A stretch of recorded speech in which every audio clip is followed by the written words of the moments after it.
beaches, the islands, the waterways of southeast Queensland, they have been a wonderful playground for the Great Southeast over 1,000 episodes, and I'm supposing you've had your fair share of days on the bay. Absolutely. I'm a Redcliffe boy, so I grew up on the bay, and then with the Great Southeast, Moreton Bay was the scene for some of my favourite episodes. I mean, just have a look around. Yeah. It really is a jewel in the crown. Original show host Rupert McCall and I are sailing in style aboard a catamaran called the Great Southeast. It's available for large group skippered charters. Woohoo! There she goes. If you were watching last week, then you would have learnt that its owner, Des McWilliam, is one of the men behind the name of our show and its animal emblem. Do you know why they chose Gizzy?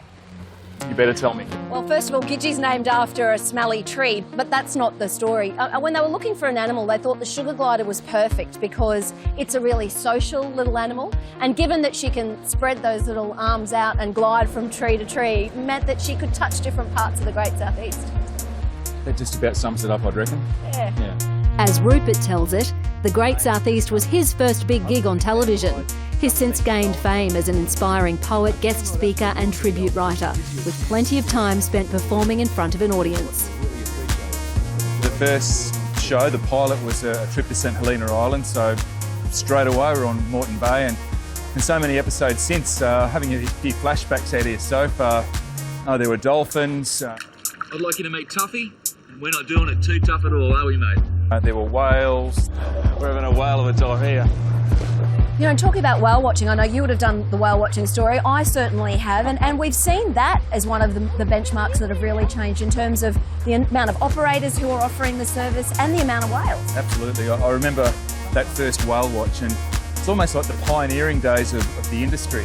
And to see how it's become a phenomenon in the southeast. I think there's 25,000 whales passing through the waters here, and someone also told me it's a growth rate of about 11%, so a real evolution. We want it to stay that way too, don't we?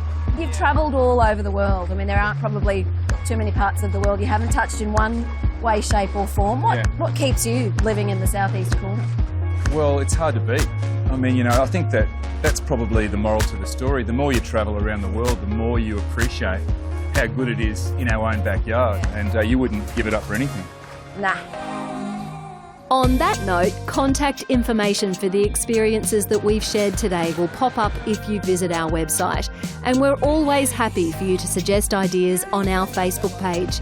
And the Great Southeast is proud to promote Queensland.com and Queensland Rail Travel websites. They're great resources if you're looking for other ways to fill in your spare time. Well, thanks so much for spending the day on the water with me. It's been tough, hasn't it? Yeah, really tough. Have you got a fondest memory?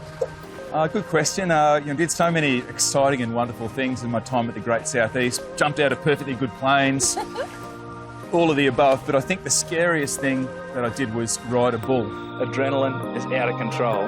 Lean over him. And outside of that, the people that we met along the way. Absolutely. Very, very special highlight. Well, on that lovely note from all of us on the Great Southeast team, past, present and even those behind the scenes, thank you so much for spending a little time with us each week. We are hard at work planning some new adventures for you and hope you can join us again then. We'll leave you with some more memories and see you next time. See you later. Bye.